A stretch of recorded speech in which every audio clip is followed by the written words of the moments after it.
What's going on, everybody? It's High Grow Hybrid. Well, for a long time everybody's wanted another grow journal, and I keep promising that I'll do something when the opportunity arises. I've just been waiting for that, and I think we got something here to kind of showcase and start over again in another garden.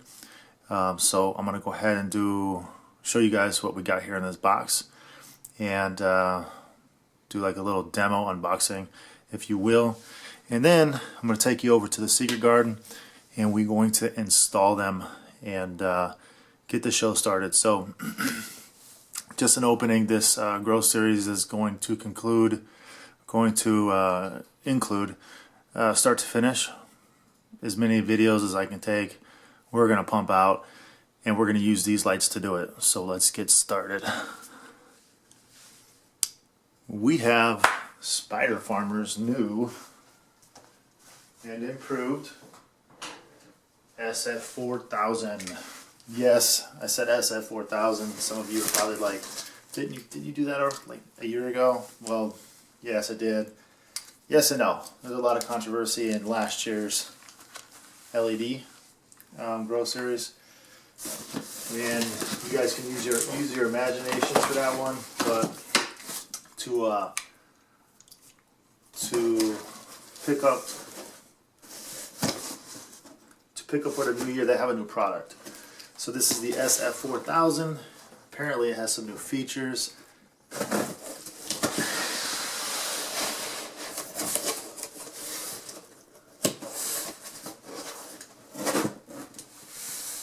Ooh, look at that.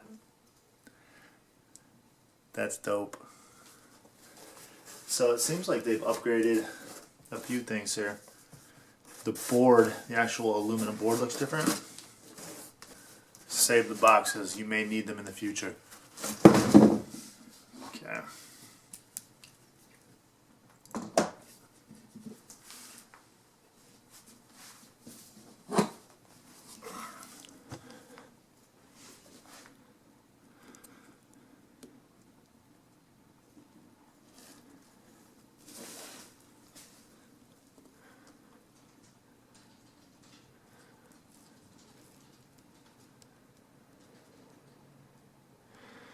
SpiderFarmer logos everywhere.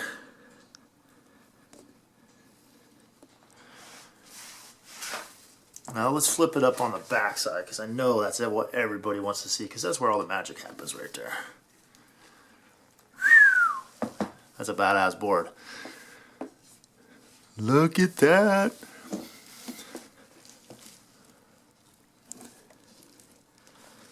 I love it. So we're still running the Meanwell drivers. We have two XLG 240 HABs on here with a fully installed on-off channel 1, channel 2.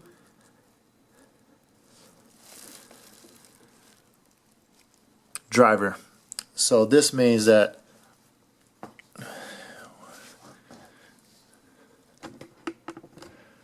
we can adjust these lights from minimum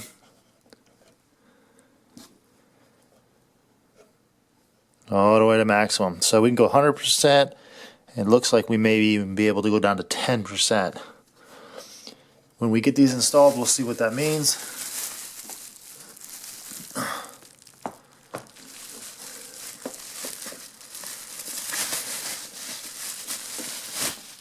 Let's take a look at the included power outlet.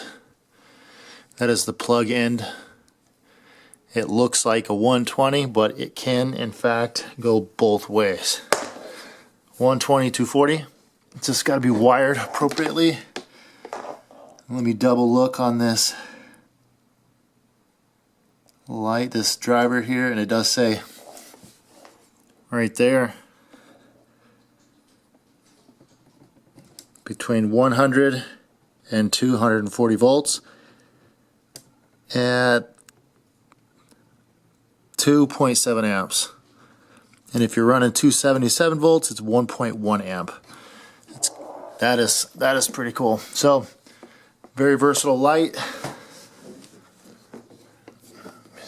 check these numbers. So yes, I'm excited about this. I can't wait to get these installed in the garden. And the board itself, immediately, this board here, immediately this aluminum feels more contoured.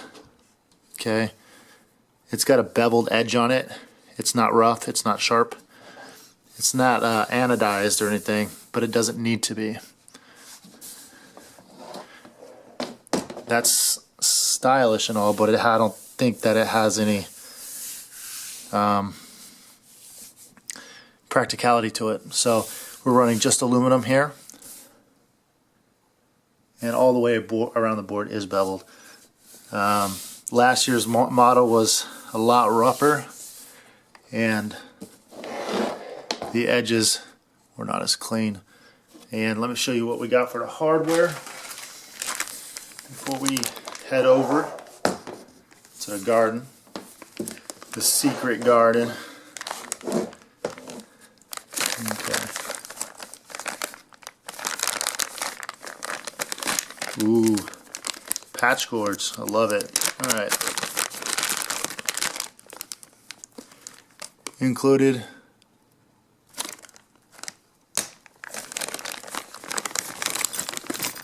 we got some adjustable yo-yos.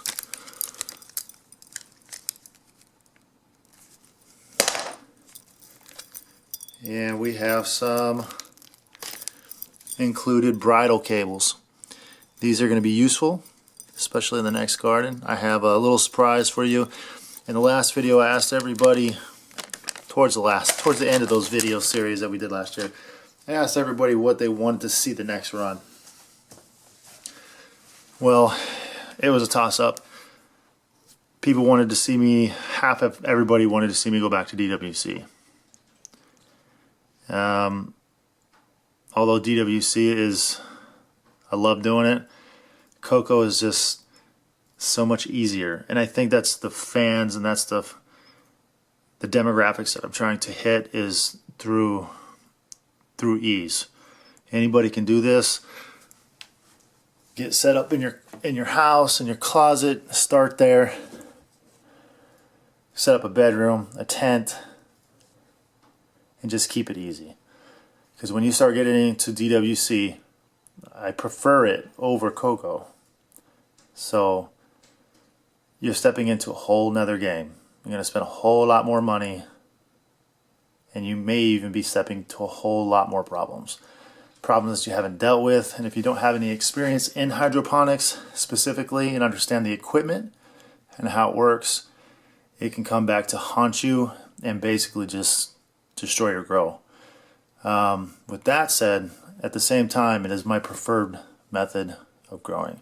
But in the secret garden, we're going to be running Coco on flood and drain tables.